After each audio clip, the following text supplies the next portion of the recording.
अस्सलामु अलैकुम वरहमतुल्लाहि वबरकातुहू।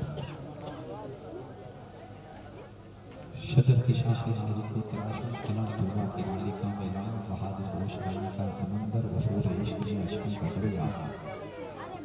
मगर मुमकिन नहीं शाह मदीना की कभी मिधत सिराई हो मुकम्मल, कहीं सूरत में तस्लीम करना ही पड़ेगा। बुजुर्ग बाला पर कोई अगर है, खुदा के बाद तो है वो मोहम्मद सल्लल्लाहु अलैहि वसल्लम।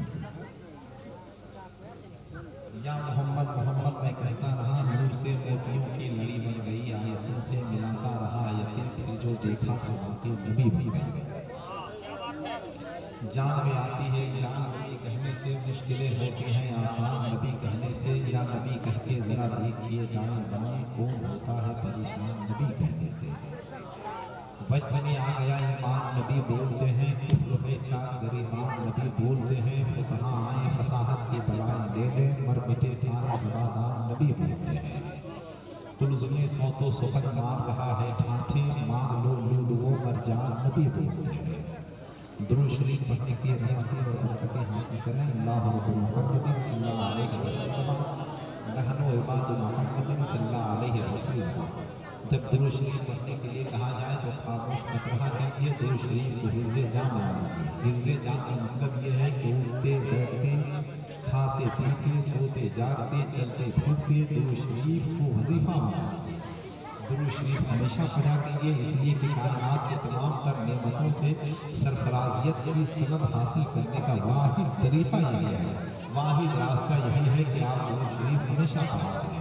फिर से एक बार दुरूद शरीफ पढ़ें। अल्लाह रब्बु मुहम्मदिन सल्लल्लाहु अलैहि वसल्लम महनु इबाद मुहम्मदिन सल्लल्लाहु अलैहि वसल्लम सल्लल्लाहु तआला अलैहि वसल्लम। दुरूद शरीफ पढ़ने के बाद अंगूठा चूम लेना चाहिए, ये याद रखिएगा। दुरूद शरीफ पढ़ने के बाद जो लोग अंगूठा चूमते हैं, एक खुशखबरी आपको बता दें, दुरूद शरीफ पढ़ने के बाद जो लोग अंगूठा चूमते हैं, क़यामत के दिन वो लोग मेरे आका के पीछे पीछे जन्नत में जाएंगे। है कि नहीं? तो दुरूद शरीफ भी पढ़ा कीजिए, दुरूद शरीफ के बाद अंगूठा भी चूम लिया कीजिए। कली में हुस्न तो फूलों में ताजगी आई, कली में हुस्न तो फूलों में ताजगी आई, नबी के जिक्र से पत्थर में जिंदगी आई। मैं पढ़ रहा था शबे तार में दुरूद शरीफ, मेरी लहर में मदीने से रोशनी आई। आप दुरूद शरीफ पढ़ेंगे जिंदगी में और जिंदगी भर दुरूद शरीफ पढ़ेंगे, कब्र में जाएंगे मरने के बाद तो आप देखेंगे कि आपकी कब्र रोशन हो रही है। आप हैरत में पड़ जाएंगे कि हमारी कब्र रोशन कैसे हो रही है, हमारी कब्र में ये रोशनी कहाँ से आ रही है। तब आपको पता चलेगा और आपको बताया जाएगा कि ये वो रोशनी है कि जिस रोशनी का इंतजाम आपने अपनी जिंदगी में किया था, और वो इंतजाम ये है कि आपने जो दुरूद शरीफ पढ़ा था उसको चिराग बना दिया गया था, और वो चिराग आपकी कब्र में चिरागा बन रहा है।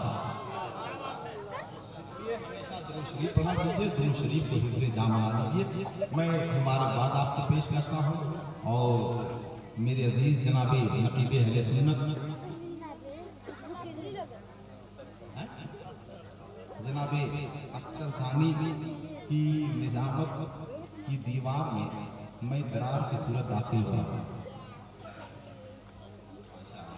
मेरे अजीज हैं और बहुत शुक्रिया हम अदा करते हैं। देखिए, इस सर्द रात में बहुत उछल कूद वाली हम निजाम नहीं करेंगे, इसलिए कि प्रोफेसर रशीद हसन खान ने एक मौके से लिखा था कि खाना पहले आंखें खाती हैं। मजमा देखकर मुझे अंदाजा हो गया कि मुझे कहाँ से शुरू होना है, कहाँ खत्म होना है, कैसे शुरू होना है, कैसे खत्म होना है। एक बात याद रखिए कि मेरे लिए कोई मुश्किल मसला नहीं है कि हम जब चाहते हैं और जिस वक्त चाहते हैं मजमे को जमीन से उठाते हैं और आसमान की बुलंदी पे पहुंचा देते हैं। मेरे लिए कोई बड़ा मसला नहीं है, इसलिए कि हम 23 साल से यही काम कर रहे हैं जिस काम के लिए आपने मुझको बुलाया है। हिंदुस्तान का कोई शहर ऐसा नहीं है जहां हम नहीं गए, तो मेरे लिए कोई मसला नहीं है।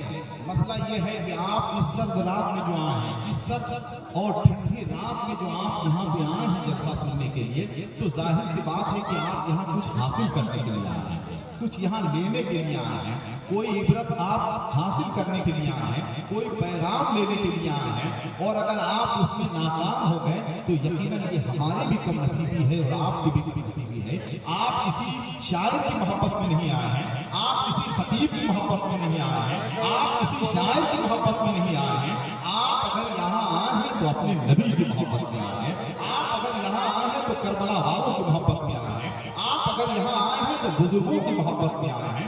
यहाँ आने के बाद सबसे ज्यादा मुझको खुशी इस बात की हुई, अल्हम्दुलिल्लाह, हिंदुस्तान के हर इलाके में जाते हैं, हर गांव में जाते हैं, मगर जाने के बाद उस इलाके और उस आबादी की मस्जिद में 1 से 2 वक्त की नमाज हम जरूर पढ़ते हैं। यहाँ आने के बाद जब मस्जिद में हमने नमाज पढ़ी, इशा की नमाज, तो मुझको इतनी खुशी हुई कि यहाँ के मकानात जितने अच्छे नहीं हैं उससे ज्यादा अच्छी यहाँ की मस्जिद है। और ये सबसे बड़ी कामयाबी है कि मकान गांव वालों का अच्छा रहे ना रहे, आबादी का मकान अच्छा रहे ना रहे, अगर उस गांव और उस आबादी की मस्जिद अच्छी है तो ये समझिए कि वहां के रहने वाले लोगों का दिल भी अच्छा है। ये मत समझ कि अर्श मौला उसी का है, ये मत समझ कि अर्श मौला उसी का है, सारी जमीन उसी की है, गल्ला उसी का है, दिल जिसका पाक साफ हो मस्जिद उसी की है, पढ़ता है जो नमाज मुसल्ला उसी का है।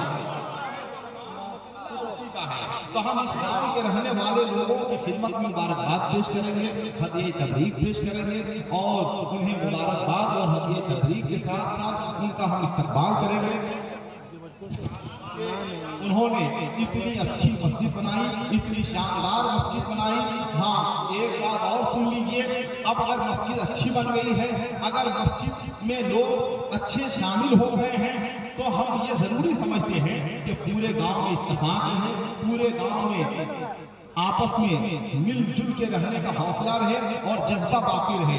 मेरे भाई, बुजुर्गों ने क्या लिखा है आपको नहीं मालूम? बुजुर्गों ने लिखा है कि इत्तिहाद मौत है, इंतशार इत्तिहाद जिंदगी है, इंतशार मौत है। जब आपस में मिल के रहेंगे तो उसमें तकवीयत पैदा होगी, और आपस में अगर आप कोई निफाक डालेंगे तो यकीनन आप कमजोर हो जाएंगे। आसान सी मिसाल ये है मेरे भाई, आप देखते हैं कि एक भाई दूसरे भाई से लड़ता है, एक साथी दूसरे साथी से लड़ता है, एक दोस्त दूसरे दोस्त से लड़ता है, मगर लड़ने के बाद आपने ये देखा होगा कि जब पहले किसी का इंतकाल हो जाता है, जब पहले कोई मर जाता है तो उसकी कब्र बनती है, लेकिन जब दूसरे का इंतकाल होता है तो क्या कोई आबादी में ऐसा शख्स है जो ये कहता है कि इन दोनों में आपस में नहीं बनती थी, लिहाजा इनके सामने इनको ना दफन किया जाए? ये कोई नहीं कहता है, ये कोई नहीं कहता है कि इन दोनों में आपस में नहीं बनती थी, इनके सामने दफन ना किया जाए। तो मरने के साथ, जब आप मरने के बाद जब एक साथ आप कब्रिस्तान में रह सकते हैं, तो ये थोड़ी सी जिंदगी है, और इस थोड़ी सी जिंदगी में आपस में क्यों आप इंतशार कर पड़े? क्यों आपस में आप बिखर रहे हैं मेरे भाई? आपको नहीं मालूम, तमाम उम्र एक दूसरे से लड़ते रहे, तमाम उम्र एक दूसरे से लड़ते रहे, मरे तो उसके बराबर में जाके लेट गए, मरे तो उसके बराबर में जाके लेट गए। तो मरने के बाद जब कोई दुश्मनी नहीं है तो जिंदगी में क्यों दुश्मनी है मेरे भाई?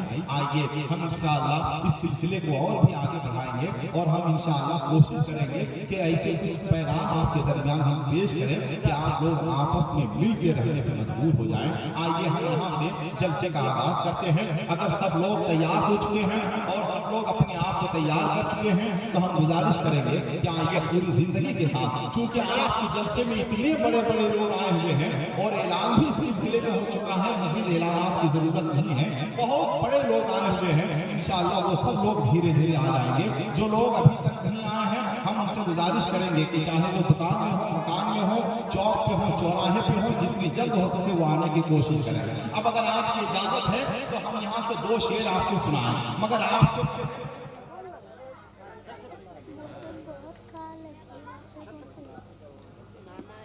अच्छा कहाँ जाना? अच्छा गली जाम है वहाँ, तो कमेटी वाले जाएं कि हम लोग जाएं? अच्छा नहीं जा भी सकते हैं, क्या दिक्कत है? पहले जाम पहले खत्म करें, उसके बाद काम करें। कमेटी वालों से गुजारिश है भाई देख लीजिए कहीं जाम लगा हुआ है, उसको खत्म कीजिए ताकि लोगों को आने में कोई दिक्कत ना हो, कोई परेशानी ना हो। अच्छा देखिए, जो भाई हमारे खड़े हैं, जो भाई हमारे खड़े हैं, उनसे गुजारिश करेंगे कि कुर्सी के चक्कर में ना रहे, कुर्सी से अच्छा आपको यहाँ लगेगा इंशाल्लाह, आप यहाँ बैठ जाए। और जमीन पर बैठने से आदमी की हैसियत थोड़ी कम होती है मेरे भाई, जमीन पर बैठने से तो आदमी की हैसियत बढ़ जाती है, उसका मर्तबा बढ़ जाता है। हजरत हुसैन हजरत हसन के वालिद का नाम जानते हैं? हजरत अली है। हजरत अली हमेशा जमीन पर बैठते